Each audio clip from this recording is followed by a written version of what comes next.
Igitondo cyiza kuri mwe mwese mudukurikiye kuri News Lab TV, turizera ko mumeze neza mu bice bitandukanye muherereyemo. Ese koko mama 23 irateganya gufata Kinshasa igahirika ubutegetsi bwa Perezida Tshisekedi?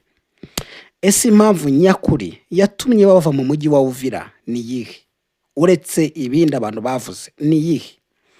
Uyu munsi umuvugizi wungirije wa mama 23 ni Dr. Oscar Barinda ahishuye amabanga yose utigeze wumva. Aragaruka ku masezerano y'ibanga hagati ya Mobutu na Habyarimana. Ayo masezerano yabaye intandaro y'urugwango ku bavuga ikinyarwanda. Tekereza imyaka ishize, utekereza ubu ngubu bigeze, umuzi nuwuhe? Arasobanura ukuntu FDLR imaze imyaka 30 iyobora Kongo mu buryo butaziguye. Mu buryo bw'ibanga FDLR ni iyobora Kongo. Niba ushaka rero kumenya andi makuru cyangwa se ushaka kumenya ibindi byose byerekeye impamvu mama 23 ivuga ko itarwanira ubutegetsi naho ibiganiro bya Doha bigeze, guma hano kuko ugiye kumenya iby'abandi batigeze bakubwira. N'ahandi ni kuri News Lab TV. Umuvugizi wungirije wa mama 23 ni Dr. Oscar Barinda yagize gutya ahishura ko iri huriro AFC mama 23 ritarwana rigamije gufata ubutegetsi, ahubwo ko ngicyo bashyize imbere no guharanira amahoro no gutuma abanyekongo bahunze bagaruka mu gihugu cyabo. Ni mu gihe nyamara asa naho yivuguruje, kuko imvugo zitandukanye z'abayobozi cyane cyane Colonel Nanga umuhuzabikorwa wa mama 23 yakunze kugaragaza ko icyo barwanira ari ukugira Kinshasa bagafata ubutegetsi. Kuki Dr. Barinda abivuguruje? Turaza kubirebera hamwe byose. Uyu mugabo yahishuye intandaro y'umutekano muke mu burasirazuba bwa Kongo, avuga ko igishyitsi cyabyo ari umutwe wa FDLR ugizwe n'abahungiye muri kiriya gihugu nyuma yo gukora jenoside yakorewe abatutsi mu Rwanda. Uyu muvugizi wa mama 23 no muvugizi wungirije Dr. Oscar Barinda yavuze ko kugeza ubu ibice byose mama 23 igenzura bitekanye, ariko nanone ngo gufata ibyo bice ntabwo burya ngari cyo mama 23 yari igamije. Yafashe muri Kivu y'Amajyaruguru umujyi ukomeye wa Goma, ifata Bukavu mu mujyi mu majyepfo, ifata Uvira ndetse ifata n'ibindi bice bitandukanye za Kamanyura irahari, za Bunagana, za Masisi, Rucuru, bice bimwe byose riyo. Ariko mama 23 mu buryo butangaje ivuze ko icyo yari igamije atari ugufata iyo migi, ahubwo ngo ikintu bashaka ngo byari ukwirukana umutekano muke wari uhari kugira ngo bahashyire amahoro, kandi ibyo byose babikora ku busabe bw'abaturage. Mu kiganiro uyu muyobozi yagiranye n'ikinyamakuru Imvaho Nshya yagize ati ibice byose twagezemo nta nubwo twari tugamije gufata ibice, byatewe n'impamvu zitaduturutseho, twabyisanzemo, twisanze muri ibi bice byose, dusanga abaturage bari bamerewe nabi, tuhagera mu buryo bw'ubutabazi. Gusa wowe dukurikiye ufite nawe uko bibona, ufite uko byumva, wajya muri comment ukatubwira. Ese gufata intwaro ugafata akagacu ukajya gufata kandi ukajya gufata kandi ni ku busabe bw'abaturage? Imyaka 5 ishize mama 23 irwana n'ubusabe bw'abaturage? Reka byose turi buze kubirebana muri comment tubiganireho. Dr. Oscar Barinda yatangaje ko kuva intera hamwe za FDLR zahungira muri Kongo zatumye abanyekongo bavuga ikinyarwanda batangira kwicwa no kubuzwa umutekano. Ati bonyine nibo bajya bavuga bati mwarakoze kuza, mwaratubohoye, twari tumerewe nabi, twaricwaga, twarotswaga, twararibwaga, abaturage baratotejwe. Hariya mbere yo ko mama 23 ifata intwaro cyangwa itaragera na Goma, hagiye hagaragara ibikorwa by'iyicarubozo byakorerwaga abaturage cyane cyane aho abavuga ikinyarwanda ari muri biriya bice. Ibyo bikorwa bikaba byaragendaga bisa naho bigaragara ko byanze bikunze hakeneye kugira igikorwa kugira ngo bihagarare. Ni bimwe mu byo 2023 ivuga yuko yahagaritse muri kiriya gihugu, kandi koko kuvaho iziye benshi bagiye babibona yuko byagiye bihagarara. Umutekano muke mu karere k'ibiyaga bigari, ihungabana ryawo risa naho rifitanye isano no kuva mu mwaka w'1994 aho abakoze jenoside yakorewe abatutsi mu Rwanda bambutse umupaka barajya muri Kongo bahabwa rugari, bamaze imyaka 30 bayobora igihugu cya Kongo. N'amaginga ya inzego zose z'ubutegetsi muri Kinshasa n'ahandi hose ni bariya bavuye mu Rwanda, abenshi basize bakoze jenoside yakorewe abatutsi baziyobora. Byo ni bitangazwa na 2023 nibo baziyobora. Dr. Oscar Barinda avuga ko ibice byinshi bya Kongo birimo abavuga ikinyarwanda ahanini byaturutse ku gukatwa kw'imipaka byakozwe n'abakoloni. Impamvu rero igisobanuro cyo kurwana kwa 2023 ngo ni ugushakira amahoro abanyekongo bose hatabayeho ivangura. Ati ubu tw'intambara turwana n'impamvu dufite no gushaka kugarura amahoro n'umutekano muri ibyo bice interahamwe za XFAR zagezemo zikangiza ibintu byose. Ati twe turashaka ko zisubira iwabo, natwe impunzi zacu zigataha zigasubira kuri gakondo yabo. FDL ni ikibazo gikomeye cyane. Akivuga rero kuri FDL niho yahise noneho ahishura amabanga y'umubano hagati ya Habyarimana ndetse na Mobutu, ari nawo uyu munsi wagejeje ku kibazo gikomeye cyane abanyekongo bakomeje kugenda bahura nacyo. Mobutu, perezida Mobutu yagiraga gutya akita Habyarimana grand frère, cyangwa se grand frère yari Mobutu, petit frère ari Habyarimana. Habyarimana amwitaga grand frère, basaga nari abavandimwe. No kuvuga ngo ari mu bamufashije Habyarimana kujya ku butegetsi binyeze muri coup d'etat muri 1973 ubwo yaherekaga Gerard Kayibanda. Kuva ubwo u Rwanda na Zaire cyangwa Kongo y'ubu ngubu byabaye inshuti, haba mu bibi no mu byiza. Haba ingendo zihoraho hagati ya Habyarimana na Mobutu, kandi ingendo nyinshi. Byageze mu 1985 ibihugu byombi bimaze kunywana kugeza ubwo byasinye amasezerano y'ibanga yemeza ko umwanzi wa Habyarimana byanze bikunze azaba umwanzi wa Mobutu, n'uwa Mobutu bikagenda bityo akazaba ari umwanzi wa Habyarimana. Dr. Oscar Barinda wa 2023 akomoza kuri ubwo bushuti akavuga ko bwakururiye ibyaga abanyekongo ngo kuko Mobutu sesese ko kunku ngendu wa Zabanga yahabwaga amabwire na Habyarimana wategekaga u Rwanda. Ati nkanjye tuvugana nize muri kaminuza ya Kongo mfite buruse ya leta, indege zikadutwara ikatujyanira i Bumbashi tukajya Kinshasa, indege itagiraga iki twishyuza tubaho nk'abanyekongo bose. Byaje kongera kwangirika, wayoboraga witwa Mobutu ingoma yishaje akagira amabwire y'ubutegetsi bw'u Rwanda bw'icyo gihe.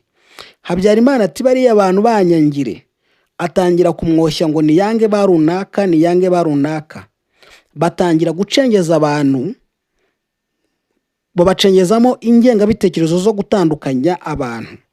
Mbere hose twega bavuga ikinyarwanda twarumvikanaga, abahutu, abatutsi, abatwa twarumvikanaga. Ibyo bitekerezo rero byari biri mu ntuza mu Habyarimana acengeje muri Mobutu. Ubwo FDL ngo yageragayo ngo yumvishije abahutu bari muri Kongo ko bagomba kwanga abatutsi. Icyo gihe babahukamo barabica, abashoboye kurokoka bagiye bahungira mu nkambi zitandukanye mu Rwanda, Kiziba, Kigeme, Mugombwa, Mahama, Nyabiheke ndetse n'ahandi hose hatandukanye mu bice bitandukanye by'u Rwanda. Hari n'abagiye muri Tanzania ndetse hari n'abari mu gihugu cya Uganda. Barinda akavuga ko kugeza ubu ibice byose bagenzuraga bitekanye, cyangwa ibice byose mu 2023 yitwa ko yafashe bitekanye nta kibazo kirimo. ndetse ngo abaturage bizihije Noheli n'Ubunani mu mahoro. Tugeze rero ku ngingo ikomeye cyane. Mu bihe bitandukanye Colonel Nanga umuhuzabikorwa ahisemo 23 yagiye yumvikana avuga ko icyo bashaka ari ukugenda bakagira Kinshasa bagakuraho ubutegetsi bubi bagashyiraho ubutegetsi bwiza butavangura bufata abanyekongo bose kimwe kandi bubaha amahirwe angana. Ni ikintu cyasamiwe hejuru ndetse cyumvwa neza cyane yaba abanyekongo ndetse n'abandi. Makenga Jenerali Makenga yavuze ko icyo 23 irwanira atari ukurangirira muri Kivu y'Amajyepfo na Kivu y'Amajyaruguru, ahubwo bashaka gukomeza bakagenda bakajya kuri Kinshasa. Ibyo byatumye ubu ngubu umwaka urashize 23 igenzura Goma, igenzura Bukavu, ndetse ubu ngubu no kugera muri Uvira ibintu byarahindutse, ndetse abaturage bavuga ko inyota y'umutekano bari bafite ubu batangiye kuyikoraho cyangwa kuyikozaho imitwe y'intoki nyuma y'aho 23 ifatiye biriya bice igenzura. Gusa Dr Barinda asa naho yumvikanye avuga ko icyo bo bashaka intego yabo atari ugufata ubutegetsi ahubwo ari ukugira ngo abaturage batekane. Ati nta gahunda yo kugenda ngo tujye Kinshasa ngo dukureho ubutegetsi buhari. Ubu turi mu biganiro bya Doha kandi turizeye ko bizagenda neza kugeza ubu hari intambwe ishimishije twagezeho. Ariko se kuki Barinda yakoresheje amagambo nk'abantu babizi neza ko bagize amahirwe bakumvwa n'amahanga ndetse agategeka Kongo yuko bajya mu biganiro? Ntabwo Barinda yarani muri position nziza yo kongera nawe gusa nashimangira ko intego bashaka ari ukujya Kinshasa. Yari gusa n'uwidondetse akagwa muri wa mutego Kongo iyitwaza ivuga ngo ikigaragara ntago abantu nta kindi kintu bararwanira gufata ubutaka. Kandi kurwanira gufata ubutaka ni icyaha mu masezerano mpuzamahanga. Byumvikana yuko uri rusahuzi. We rero ntabwo agomba kugwa muri uwo mutego, ahubwo agomba kuvuga yuko icyo bashaka ngo hari ibiganiro, twebwe icyo dushaka ni amahoro, turashaka umutekano w'abaturage, kandi aho twafashe hose n'abaturage bagiye babitubwira. Ntabwo yari bugwe rero nk'umuntu maze uzi iby'amategeko mpuzamahanga avuga, ntabwo yari kwemera yuko ubu ngubu barimo barwana bashaka kujya Kinshasa. Byari gufatwa nka konkete cyangwa gufata ubutaka cyangwa kwigarurira ubutaka bw'igihugu. Ibyo rero ni icyaha mu mategeko mpuzamahanga atagomba kuba yakora. Nawe yabimenye ntabwo yabikoze. Kugeza ubu rero hari amasezerano ngo yagiye asinywa hagati ya 23 na Kongo, kandi yagaragaje ko ayo masezerano arimo kugenda atanga icyizere cyinshi cyane ku buryo bizera ko byanze bikunze aya masezerano azabyana umusaruro. Ikibijyanye no kubyo kuva muri Uvira ndetse n'uburyo bayifashe, birazwi ko hari amakuru y'ibanga avuga ko leta ya Kongo binyuze muri FARDC yari yateguye ibitero simusiga byagombaga gusa naho byigarurira Kamanyora, ndetse bikaza bigashyirana n'ibikoresho bya gisirikare ku mupaka hariya Bugarama, ku buryo ngo nabo bicara imbunda zireba mu Rwanda. Bikabaha n'amahirwe yuko Uvira itari buze gufatwa. 23 irabimenya ihita yataka. Yatatse imirwano, imbaraga zongerwa n'uburyo Burundi bwitwaye nyuma yuko 23 yatatse. Aho rero niho hahise hava imirwano ikomeye yo kwigarurira ikibaya cya Rusizi. Iki kibaya cya Rusizi cyagejeje no kwifatwa rya Uvira. Gusa nyuma yo gufata Uvira, nyuma y'icyumweru kimwe twumva ngo turayirekuye. Ku itariki 9 ku itariki 16 Uvira turayirekuye tuyivuyemo. 17 ngo 18 twamaze kuva Uvira. Gusa hari abatabyemera gutyo. Itangazo rivuga ko 23 yabikoze ku busabe bw'umuhuza Leta Zunze Ubumwe za Amerika. Abwiye ati musubire inyuma muvemo. Ndetse Amerika inashyiraho n'intera 23 igomba kujyamo ibirometero 75 uvuye muri Uvira. Gusa ibyo ntibyubahirijwe.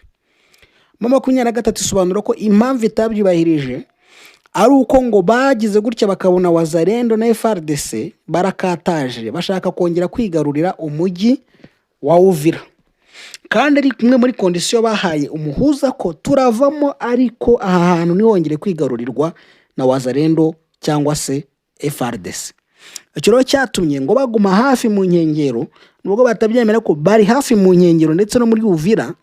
Amakuru ahari nuko yaba umutekano ucungwa na 23 ngo bambaye imyenda y'umukara, babazwa akavuga ngo ni local defense.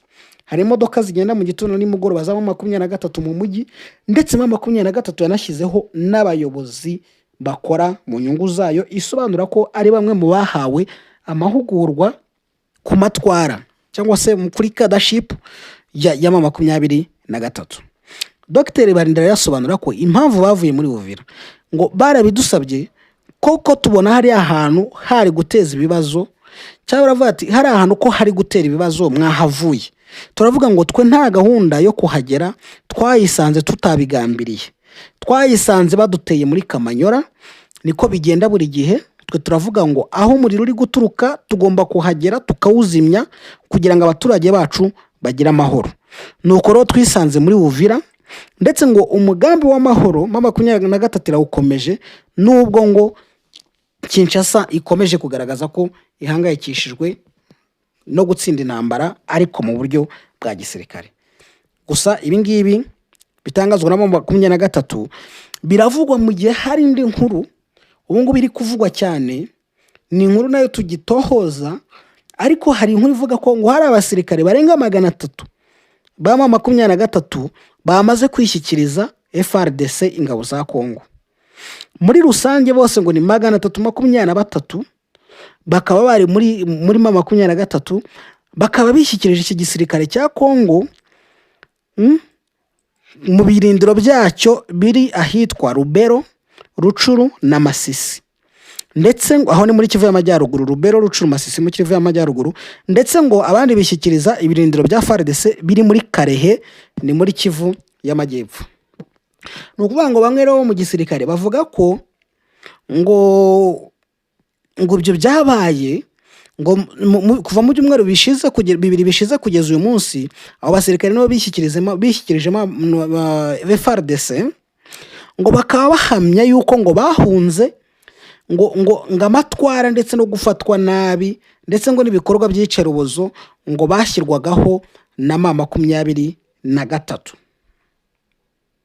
Noneho abo ngabo bavuga ko ngo bahunze banga gukomeza gukoreshwa mu butumwa rero ngo ngabo batanze ngo bavuga ko batanze ng'imbunda zabo, ibikoresho byabo bya gisirikare, ndetse kandi ngo bakiriwe neza na FARDC. Ni amakuru tukigenzura, ariko basirikare 323 bavuye muri 23 baragenda bajya muri FARDC. Ni amakuru tugitohoza. Reka rero duse naho tugana ku musozo, ariko tubagezaho iyi nkuru. Hari amakuru nanone akomeye cyane atangajwe yuko Perezida Ndayishimiye yaba ashaka kwikiza Bunyoni, kumwica. Nukuvuga ngo gutabwa muri yombi kwe, urubanza kugera ku gihano cya burundu cyo gufungwa burundu cyahawe General Alengiyome Bunyoni wahoze ari Minisitiri w'Intebe, ni ibintu mu by'ukuri bikomeje kugenda byibazwaho yaba imbere ndetse n'inyuma y'u Burundi. Bamwe babinenga bagaragaza ko Perezida Evariste Ndayishimiye ikimuraje ishinga ari ugushaka kwikiza uyu mugabo, umwe mu bantu bafatwaga nk'abantu bakomeye cyane mu ishyaka CNDD-FDD. Bunyoni rero yahamijwe ibyaha bitandukanye, akatirwa urwo gupfa igihano cya burundu murambabarira n'urukiko rw'ikirenga mu Burundi kubera ibyaha 7 birimo kugerageza guhirika ubutegetsi, kugambanira perezida, kutubaha inzego z'ubuyobozi, gutunga imbunda mu buryo butemewe, kudubanganya guverinoma, kwigwizaho ibintu bitemewe, ndetse n'ibindi byose ngo byo kwigwizaho ubutunzi n'ibindi byose yagiye ahamywa. Gusa hari amakuru avuga ko Ndayishimiye ari umwe mu bahagarikiye ifatwa nabi rikorerwa Bunyoni. Bunyoni ubu ngubu yari amaze iminsi arwaye, ndetse n'ubu ngubu aracyarwaye. bamwe mu bayobozi rero bakavuga ko ngo ibi byose bikorwa nande na Perezida Ndayishimiye. Nyuma y'ibyaha bisa naho bikomeye ndetse yaje guhamwa, ibi byose ngo bigamije kumwera imina ndetse no kugira ngo uburwayi afite buzaba ari bwo bumwica, hanyuma bihabwe karifikasiyo y'uko ari urupfu rusanzwe, ari urw'ikirago yazize. Ngo Ndayishimiye ngo akomeje gusa naho afata Bunyoni nabi kugira ngo koko uwo mugambi uzagerweho. Nicyo kintu, niyo mpungenge abantu bafite, bakavuga ko mu minsi rwose itarambiranye hari igihe ushobora kubona Bunyoni ngo yabonaze cyangwa se yagiye yapfuye, ibi ngibi ngo bikazashyirwa ku mutwe wa Ndayishimiye, kuko ngo ikintu ari gukora, uburyo ari gufata Bunyoni, ashaka yuko apfa cyangwa akamwikiza, ariko bikitirirwa yuko yazize urw'ikirago. Ariyo mpamvu ngo y'uburwayi butandukanye Bunyoni ari kugenda ahura nabwo, ndetse no gufatwa nabi muri za gereza. Reka rero tubashimire, tubifurize kuza kugira umunsi mwiza, muhahe muronke.